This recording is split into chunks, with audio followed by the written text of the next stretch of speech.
Alhamdulillahilladzi hadana li hada wa ma kunna linahtadiya laula an hadanallah. Asyhadu alla ilaha illallah wahdahu la syarikalah innama huwa ilahun wahid. Allahu la ilaha illa huwa rabbul arsyil adzim. Allahu la ilaha illa huwal hayyul qayyum. Allahu la ilaha illa huwar rahmanur rahim. Alhamdulillahirabbil alamin. Marilah saudaraku, kita panjatkan puja dan puji syukur kehadirat Allah Taala. Pada kesempatan ini kita masih diberikan waktu untuk mendekatkan diri, mentadabur, mengkaji dan mendalami ayat-ayat Al-Quran sebagai petunjuk bagi seluruh manusia. Dan saudara, pada majelis kali ini kita akan masih melanjutkan penjelajahan kita, mentadabur kita tentang petunjuk-petunjuk Allah yang ada di dalam Al-Quran. Adapun tema kita masih berkaitan dengan ciri amalan orang-orang kafir dan orang-orang musyrik. Kita pada kesempatan ini sampai pada bagian yang ke-11, yaitu ciri-ciri yang 11. Sekali lagi bahwa maksud kami mengkaji dan mentadabur ayat-ayat ini tidak bermaksud mendiskreditkan pihak-pihak tertentu, namun ini sebagai upaya untuk introspeksi diri kita sendiri.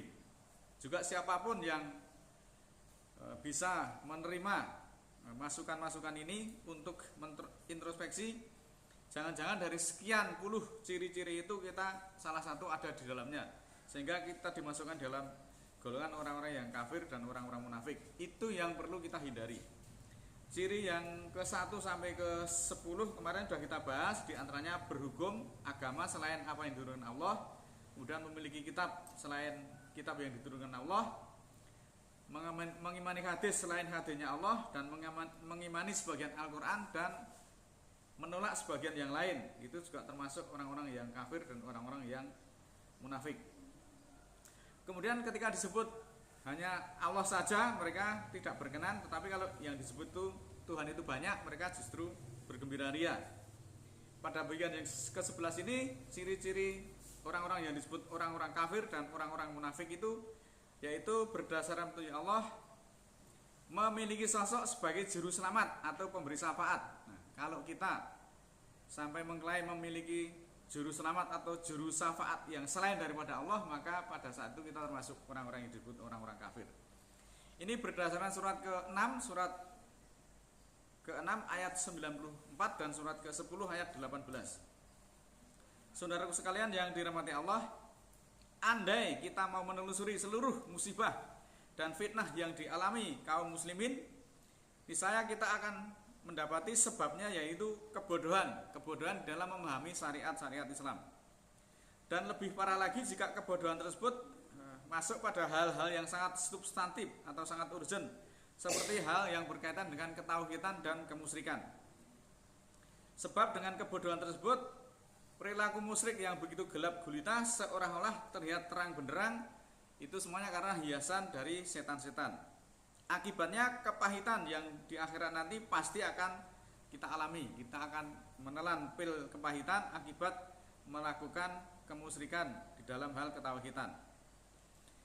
Salah satu perkara yang penting yang harus kita ketahui bahwa sebagian besar kaum muslimin itu kurang memahami istilah atau masalah yang berkaitan dengan syafaat. Kenapa demikian? Kita sering menjumpai, kita sering mendengarkan bahwa banyak tokoh-tokoh kita, tokoh-tokoh pemuka-pemuka agama, pemuka masyarakat, ketika memberi sambutan itu prolognya mengajak para hadirin semuanya itu untuk membacakan sholawat kepada junjungan kita Nabi besar Muhammad SAW yang senantiasa kita nantikan syafaatnya di yaumul akhir. Ini pasti seluruh tokoh-tokoh masyarakat, tokoh-tokoh agama itu mengajak hadirin ketika memberikan sambutan dalam prolognya, dalam pembukaannya, selalu demikian halnya, diawali dengan kalimat-kalimat seperti itu, memanjatkan sholawat kepada junjungan kita Nabi besar, kemudian yang kita nantikan syafaatnya pada hari kiamat. Oleh karena itu, marilah kita tinjau benarkah pernyataan tersebut berdasarkan ayat-ayat Al-Quran. Di dalam surat ke-6 ayat 94, Allah menegaskan, a'udzubillahi minasyaitonirrajim, bismillahirrahmanirrahim. Laqad ji'tumuna furada kama khalaqnakum awala maratin wa taraktum ma khawalnakum wa ra'a duhurikum Wa ma naro ma'akum sufa'a kumul ladina ya'amtum anahum fikum suraka'u laqad taqata'a bainakum wa dhalla ankum ma kuntum taz'umun, yang artinya sebagai berikut. Dan sesungguhnya kamu datang kepada kami sendiri-sendiri sebagaimana kami menciptakan pada mulanya, dan kamu tinggalkan di belakangmu apa yang telah kami karuniakan kepadamu, dan kami tiada melihat besertamu pemberi syafaat yang kamu anggap bahwa mereka itu serikat Tuhan di antara kamu. Sungguh telah terputuslah pertalian antara kamu dan telah lenyap daripada apa yang dahulu kamu anggap sebagai sekutu. Saudaraku, dari ayat tersebut bahwa kita diberi informasi sungguh kalian tuh kelak besok itu datang kepada Allah itu menghadap untuk menerima perhitungan amal dan pembalasannya itu sebagaimana dahulu kami menciptakan kamu di dunia pertama kali dalam keadaan sendirian, tanpa alas kaki, bahkan telanjang. Dan kalian akan meninggalkan di belakang kalian apa yang dulu kamu usahakan, harta-harta benda yang kamu usahakan berupaya untuk ditumpuk-tumpuk, kemudian sampai melupakan bakti kita kepada Allah. Kita melalaikan kewajiban kita sebagai hamba Allah itu hanya karena untuk urusan dunia. Itu tidak akan dibawa nanti ketika kita semua kembali menghadap kepada Allah. Jadi kita kembali kepada Allah sama halnya ketika kita datang ke dunia pertama kali, tidak membawa apa-apa. Dan sungguh telah sirna hubungan yang kalian jalin antara kalian di dunia, dan hilanglah dari apa yang kalian klaim bahwa serikat kalian merupakan sekutu bagi Allah dalam perkara peribadatan, dan menjadi tampak jelas bahwa kalian telah merugikan diri kalian sendiri, keluarga, dan harta benda kalian. Semuanya ditinggalkan, padahal dulu dibangga-banggakan.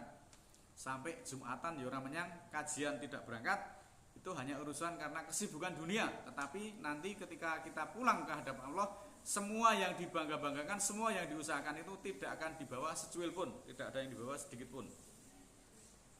Padahal dulu bahkan sampai melupakan Allah, lali nek dino Jumat, lali nek dino kajian dan sebagainya. Hanya mengurusi uang dan uang, semuanya akan ditinggalkan. Maka pada saat itu kalian akan merugikan diri kalian sendiri. Selanjutnya Allah menjelaskan dalam surat ke-10, surat Yunus ayat 18. Wa ya'buduna min dunillahi mala yaduruhum wala yanfa'uhum wa yaquluna haula'i syufa'u na'indallahi kul atun nabi wa nallaha bima la ya'lamu fis samawati wa fil ardi subhanahu wa ta'ala amma yusyrikun. Yang artinya, dan mereka menyembah selain daripada Allah apa yang tidak dapat mendatangkan kemudaratan kepada mereka dan tidak pula kemanfaatan. Dan mereka berkata, mereka ini adalah pemberi syafaat kepada kami di sisi Allah. Katakanlah, apakah kamu mengabarkan kepada Allah apa yang tidak diketahuinya, baik di samawat dan di bumi. Maha suci Allah dan maha tinggi dari apa yang mereka serikatkan itu. Saudaraku, setelah dijelaskan kerugian-kerugian yang akan diperoleh orang-orang yang berbuat zalim karena ingkar terhadap ayat-ayat Al-Quran, lalu dijelaskan juga bentuk lain kezaliman mereka, yaitu perilaku musyrik. Musyrik itu menandingkan, dan mereka juga menyembah selain Allah sesuatu hal yang dijadikan sembahan yang tidak dapat mendatangkan manfaat ataupun mendatangkan bencana kepada mereka. Dan apabila mereka tidak menyembahnya, mereka pun tidak ada pengaruhnya apa-apa, dan tidak pula dapat memberi syafaat dan tidak bisa menolak mandorot ketika mereka menyembahnya. Dan mereka dengan yakin berkata, mereka junjungan kami yang akan memberi syafaat di hadapan Allah. Padahal sembahan-sembahan pun itu tidak dapat mendatangkan manfaat apapun dan juga tidak bisa menolak mandorot atas diri mereka sendiri. Untuk lebih jelasnya mari kita perhatikan di dalam surat ke-39 ayat 44 selengkapnya sebagai berikut. A'udzubillahi minasyaitonirrajim. Bismillahirrahmanirrahim. Kulillahi syafa'atu jami'an. Lahu mulku samawati wal ardi summa ilaihi turja'un. Katakanlah, ini nabi ini diperintah oleh Allah untuk mengatakan kepada umatnya, katakanlah wahai Muhammad, bahwa sesungguhnya kepunyaan Allah syafaat itu semuanya. Kepunyaannya kerajaan samawat dan bumi, kemudian kepadanya kamu akan dikembalikan. Muslimin muslimat dimanapun Anda berada yang bisa mendengar informasi ini, pelajaran dari beberapa ayat tersebut bahwa hanya Allah lah satu-satunya pemilik syafaat itu seluruhnya.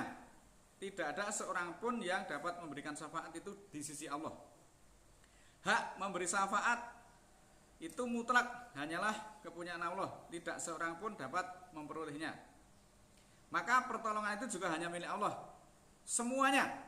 Karena itu dialah pemilik mutlak dari pertolongan atau syafaat itu. Maka ketika kita mau meminta syafaat, maka mintalah kepada Allah, bukan minta kepada manusia. Inil hukmu ilallah, menetapkan hukum itu hanyalah hak Allah.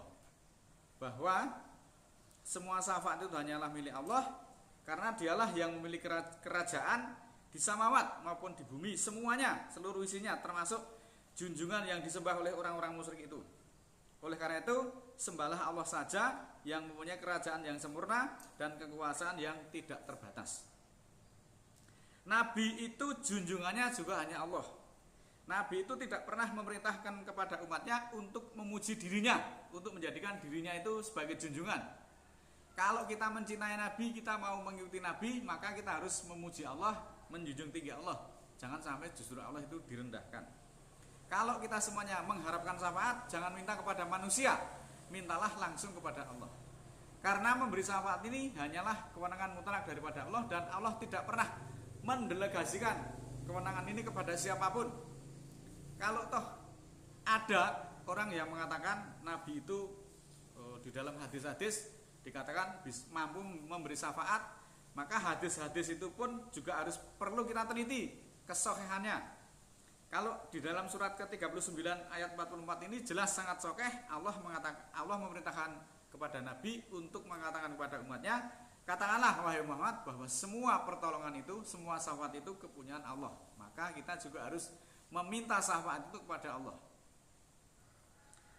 Sekali lagi, ukuran kesohihan dari informasi tersebut tetap harus ayat-ayat Al-Quran.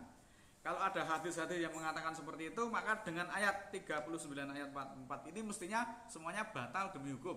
Dan seluruh manusia harus kembali meminta syafaat kepada Allah. Jangan meminta syafaat kepada manusia. Siapapun itu, apapun pangkat dan kedudukannya, tidak mempunyai kewenangan. Karena Allah tidak pernah mendelegasikan kewenangan itu. Seandainya Allah mendelegasikan kepada manusia untuk memberikan syafaat, pasti dasar hukum pendelegasian itu ada. Tetapi sampai saat ini, saya juga mencari di dalam ayat Al-Quran tidak pernah ada bahwa Allah itu mendelegasikan pembagian syafaat itu kepada manusia, siapapun itu, apapun pangkat dan kedudukannya, tidak ada. Maka batalah hadis-hadis yang dikatakan itu semuanya dari Nabi. Maka kita harus mengambil Al-Quran sebagai sumber hukum. Kulillahi syafa'atu jami'an. Sekali lagi, katakanlah kepunyaan Allah itu syafaat semuanya. Lahu mulku samawati wal ardi, kepunyaannya kerajaan samawat dan bumi, summa ilaihi turja'un, dan semuanya kamu akan kembali kepadanya, kembali kepada Allah. Dari petunjuk-petunjuk ayat-ayat tersebut, maka saudaraku, marilah dari sekarang ini berhentilah meminta syafaat itu kepada yang selain Allah, agar kita nanti tidak kecewa di kemudian hari. Dialah Allah yang lebih mengetahui siapa yang mendapat petunjuk dan siapa yang tersesat dari jalannya. Dan dia lebih mengetahui orang-orang yang berada di atas siratal mustaqim. Surat ke-30 ayat 30 memerintahkan kepada kita, maka hadapkanlah wajahmu dengan lurus kepada din fitrah Allah yang disebabkan dia telah menciptakan manusia itu menurut fitrahnya. Sekali lagi saudara, kita harus musyrik itu tidak hanya yang harus kita hindari, tidak hanya musyrik berupa sesembahan-sesembahan, tetapi musyrik di dalam hukum itu juga harus kita hindari. Menganggap menandingkan hukumnya Allah dengan hukum yang buatan manusia itu juga musyrik. Orang Jawa sampai ada lagu ojo dibanding-bandingke.